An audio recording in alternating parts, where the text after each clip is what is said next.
भगवती की आराधना का दिन शुरू हो चुका है, यानी कि ये महोत्सव शुरू हो चुका है जिसे हम कहते हैं नवरात्रि। हर दिन हम बातचीत करते हैं देवी के अलग अलग स्वरूपों के बारे में और आज है नवरात्र का चौथा दिन यानी माता कुष्मांडा का दिन।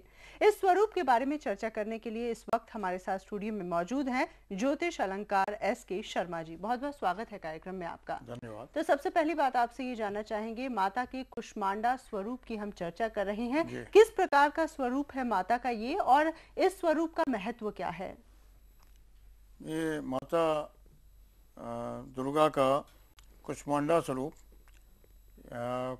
कुष्मांड बोलते हैं जिसको कि हिंदी में पेठा भी बोलते हैं, और कद्दू से डिफरेंट होता है, कुमड़े से डिफरेंट होता है जी। कुमड़ा ही बोलते हैं इसको। सफ़ेद रंग का एक बड़े आकार का कुमड़ा होता है, सीताफल से डिफरेंट होता है। इसको कुष्मांडा स्वरूप बोलते हैं इसलिए कि ये स्वरूप उन्होंने इसको पर्वत का एक कुमड़े के आकार का अपना जो है उन्होंने शरीर का विस्तार किया देवी ने राक्षसों में भय पैदा करने के लिए, तो कुष्मांडा स्वरूप उसको बोलते हैं। कुमड़ा के आकार का उन्होंने एक ऐसा स्वरूप बनाया कि राक्षस भयभीत होकर के डर के भागे। शुंभ निशुंभ रक्त बीज, ये जिन राक्षसों से उनकी लड़ाई हो रही थी, ये देवी का जो है चौथा स्वरूप है।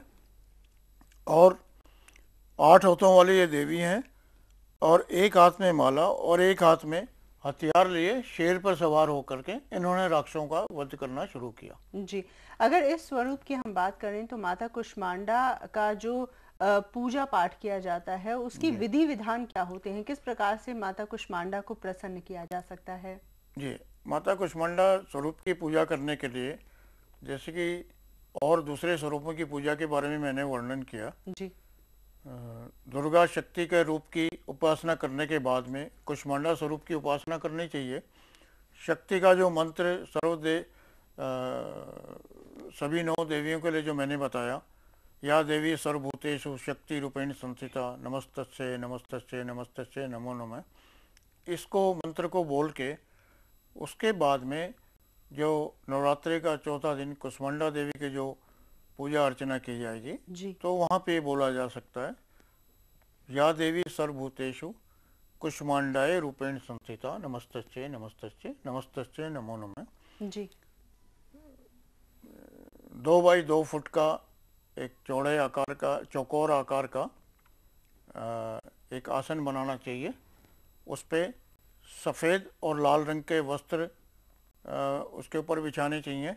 और जिस प्रकार की पहले बताया था कि नारियल, जो कि ऑलरेडी आप स्थापित कर चुके हैं जी। नवरात्रि के प्रथम दिन, उस पर तिलक करके एक छोटी सुपारी गणेश जी का स्वरूप जो है मान करके, चांदी या स्टील की कटोरी में कच्चा दूध डाल के उसमें जो है चांदी का सिक्का डुबो के बाहर रखिए, निकाल के उस पर तिलक लगाइए। और लाल वस्त्र पाटे या चौकी पे बिछा के, साइज उसका थोड़ा छोटा बड़ा हो सकता है लेकिन चौकोर आकार होना चाहिए। जी। और देवी की पूजा करिए दिया जला के, धूप जला के, और जो मंत्र बोला उसका उच्चारण करके। सब प्रकार की मनोकामनाओं की पूर्ति होती है। इसके अतिरिक्त वो मंत्र बोलने के बाद में आप जो देवी का 9 दुर्गाओं का जो मंत्र जो है एक सार्वभौमिक मंत्र है और बहुत प्रभावकारी सिद्धिदायक मंत्र है, जी। आपकी हर मनोकामना पूर्ति करने वाला मंत्र है, उसको भी आप जरूर उच्चारण करें। वो मंत्र इस प्रकार है, मैं फिर से बोल देता हूँ। जी। ओम ह्रीं क्लीं श्रीं क्रां क्रीं चंडिका दिव्य शाप नाशा नुग्रहम कुरु कुरु स्वाहा। अब इस मंत्र में बताया जा रहा है कि देवी चंडिका दुर्गा कुष्मांडा स्वरूप ये किसी प्रकार के शाप विपदा दुष्ट ग्रहों का प्रभाव को दूर करेंगी। जी। इस मंत्र का बाद में उच्चारण करने से अंत में फिर वही मंत्र का उच्चारण करें जो शुरू में किया था, नमो देवी सर्वभूतेषु दुर्गा रूपेण संस्थिता नमस्तस्यै नमस्तस्यै नमस्तस्यै नमो नमः। जी, माता के पूजा के बारे में आपने बताया किस प्रकार के विधि विधान है, कोई समय निश्चित है इसके लिए? और उसके अलावा पूजा जब की जाती है तो कोई ऐसी सामग्री है जो माता को अति प्रिय है? ये नवरात्रि में आपने देखा होगा कि मंदिरों में 24 घंटे पट खुले रहते हैं। नवरात्रि में पूजा का कोई समय का विधान नहीं कि सारे ही समय शुद्ध है और शुभ है। जी, फिर भी सुबह जितनी जल्दी कर सकते हैं सूर्योदय के बाद में, और 12 बजे पहले पूजा संपन्न कर लें। विशेष योग पूजा का और अच्छा अगर आप परिणाम चाहते हैं तो अभिजीत योग एक योग आता है जो कि हर दिन आता है, दिन के 11:42 से 12:12 तक। उस योग में पूजा करना विशेष लाभदायी सिद्ध रहता है। रात्रि में भी पूजा कर सकते हैं, देवी और हनुमान जी की पूजा का रात्रि में भी विधान होता है।